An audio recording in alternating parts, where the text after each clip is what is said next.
everybody? Erica, I didn't know you were back. Oh, yes, I've been home for quite some time.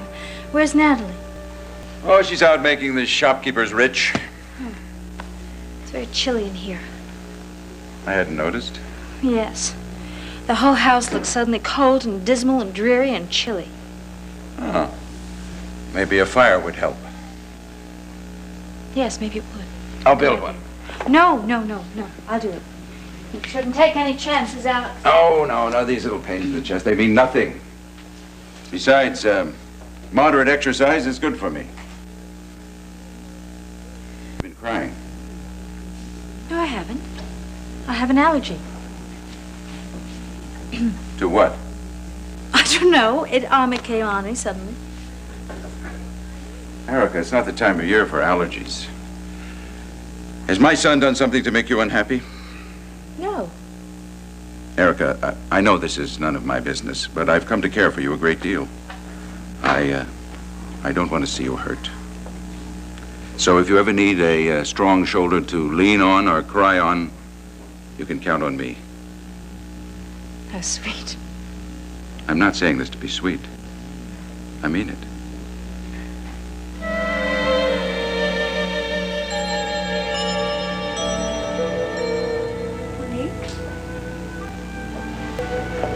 I'm sorry, I'll leave you alone. No, it's, I'm all right. Please, stay. Father said you weren't feeling very well. I'm so sorry about our shopping trip. Oh, that's all right. We'll do that some other time. I'd like that. Monica, I hope I haven't said anything to make you unhappy. Oh, no. Why would you think that? Well, I know I've been awful moody lately, and I think sometimes it comes out really rude. No, it isn't anything you've done. I was just sitting here thinking about the loss of someone who was very close to me. Even though the person died some time ago, it's still very painful. I understand. You know, my mother died when I was very young. But I still miss her so much. Yes. I miss my daughter, too. You had a daughter? Mm-hmm. She and I were very close. She was the dearest person to me. I'm so sorry. No, I'm sorry. Shouldn't go into all this with you. Oh, that's all right. I really don't mind. I just wish there was something I could say that would help. Just that you care. That means an awful lot. You know, if you ever want to talk about anything, I'm right here. Thank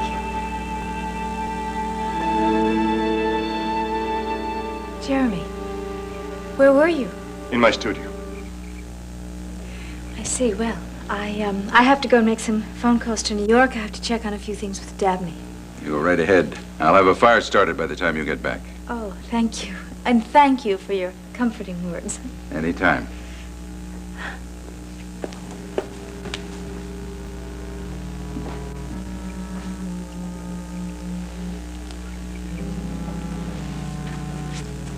Up to your old tricks, Dad. Old tricks?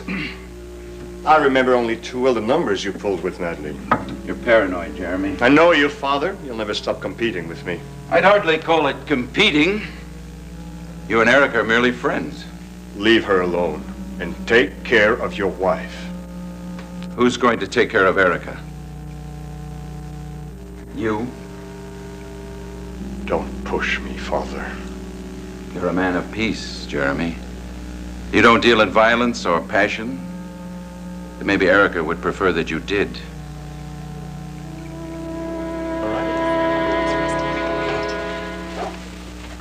I had to call you. The most wonderful thing happened this afternoon. What happened? Nina, she was friendly to me. She was warm and sympathetic. Oh, you don't know how much it means to me. Oh, but that's great. That's great. Yes. I know how frustrating all this has been to you. But now I feel like maybe she and I could begin to have a relationship. Listen to me. I'm going on and on without thinking of you. I'm No, sorry. no. So selfish. Daisy, stop it. Come on, we both want the same thing. We both want Nina back. Look, I got some good news of my own. Tim Gould is back in town. He's back from Rhode Island, and he wants to see Nina, and he can see her in the next hour. Yes. Oh, it's perfect. Wouldn't it be wonderful? He could help her now. Well, I wanted to do more than help her. I wanted to find out why she's so angry at me. Who knows? Maybe if he can get through to her, I don't know. Maybe she can finally find her way back to reality. No, of course not. I don't object. I'm just hoping that there aren't any repercussions from Dr. Gould's visit. Well, I don't think we have anything to lose. I know how discouraged you both are, but you must remember that Nina really has come a long way. She was in that catatonic state for a long, long time, and, well, we just don't want all that progress. I promise you Dr. Gould will be very, very gentle with her. Well, now, how about you, Cliff? Do you think it's a very good idea for you to be here when Nina wakes up? I mean, you and Dr. Gould together might just be too much for her. He's right. You'll let me know what happens? Yes, of course I will. Okay, I'll be at the hospital. All right, I'll call you right away. Thanks, I appreciate it. Bye-bye. Bye. I've got such news for you. You weren't going to believe what happened with Nina Could you and wait me just this a moment? afternoon. I've got a very important phone call to make. Just a moment, But, darling.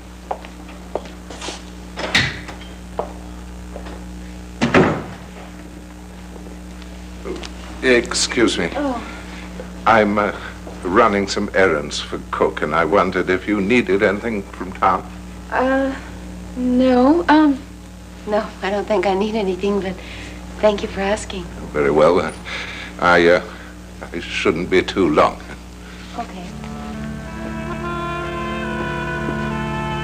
Well, track him down. Somebody has to know where he is. Well, excuse me, but Dr. Gould is just simply unavailable right now. Who is this? This is Nurse Terry Keene. Well, Nurse Keene, this is Palmer Cortland. It's imperative I talk to Dr. Gould. Mr. Cortland, Dr. Gould is on his way over to your place right now.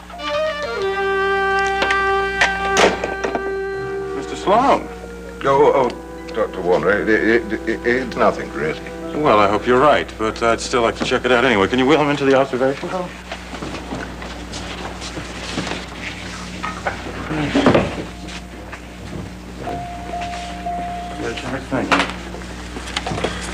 Thank you very much, guys. That's it. Well, thank you. Well, nice to see a friendly face around here. Says here you were alone. Yes, I didn't hit anyone. Look straight ahead for me, will you? Afraid I damaged the car a bit. Well, cars can be fixed pretty easily. Your arm here? Oh. Has anyone in Cortland Manor been called and told you were here? Oh, no. I asked them not to. I didn't want to upset Myra. Well, if I know Myra, I think she's going to be more upset that she didn't hear from you. How did it happen? Well, One second. Okay. Go ahead. I don't know how it happened. I was driving the rolls. I wasn't going over the speed limit. I just lost control and went onto the shoulder. Okay. Tell me if you feel any pain at all. Any at all. Okay? Just turn slow. Did you just fall asleep at the wheel? Did you black out? What? Oh, no, definitely not. Okay. I don't see anything really clearly wrong. You wearing a seatbelt? Oh, yes. I believe in them very much. Oh, boy, you work in an emergency room, you begin to believe in them, too. Tell you what, I'm going to bandage this up a little bit. I think you're all right. You have no idea how it happened, huh? No, it's no good, Dr. Warner. I do know what happened. I just having trouble facing up to it. You see, I'm afraid I'm going to have to resign from my job.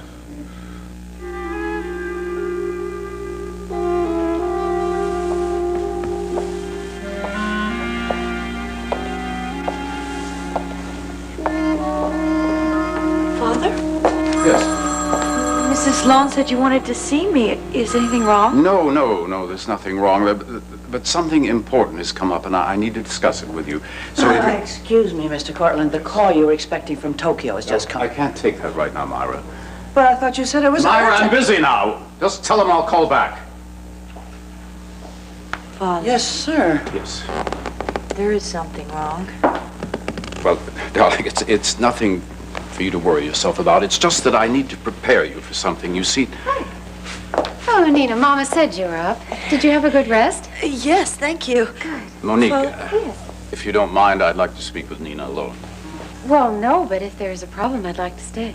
Well, that's very nice of you, but in this case, it isn't necessary for you Well, to stay. no, It but really if I'm going to marry into the family, I'd like to be part of family problems when they come up, so... Well, there isn't a...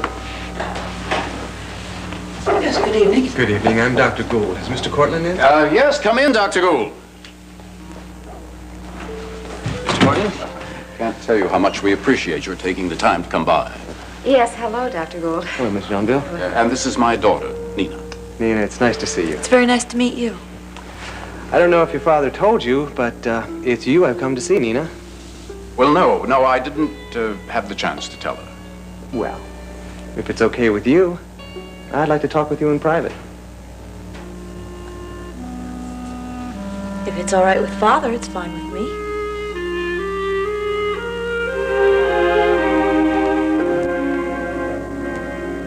Straight ahead. How long's this been going on? Over a month now. I don't have any trouble driving in daytime. It's just as night I have difficulty. You ever had any problem with your vision before? I mean, before this? No, and as I say, it's only at night. Is it the glare of the headlights that's bothering you? That's exactly what happened. I was driving fine tonight, and then a car approached, and the glare of the headlights just obliterated everything else, and I found myself in the ditch. Okay, I'd like you to see Dr. Post. He's an eye specialist here in the hospital. I think you got some signs of night blindness. Well, if you're right, I doubt that seeing Dr. Post will do much good. You see, Dr. Warner, my father suffered from night blindness when he was about my age, and well, I suppose it's my turn now. Well, I'd just soon you see Dr. Post. Let's make sure that's all it is.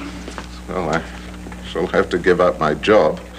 Don't want to endanger Mr. Cortland or his family, and well, I certainly can't be a chauffeur with this sort of disability. Mr. Sloan, you are a very important member of the Cortland household.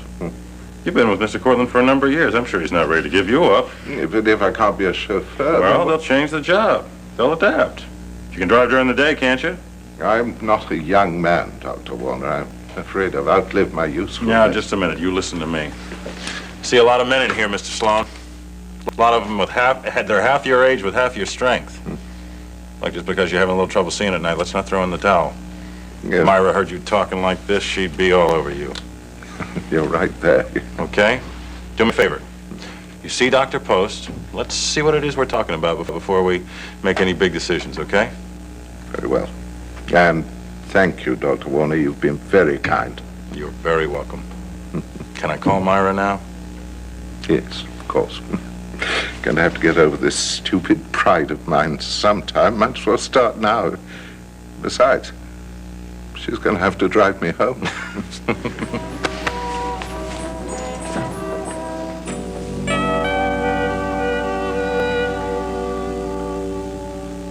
Well, why don't you run along, Daisy? What about you? Wait a minute. Wait a minute. You're going to eavesdrop, aren't you? Daisy, You've got please. no business eavesdropping. Daisy, would well, you please... if you're going to stay, I'll stay. What? Listen, I want to hear as much as you do.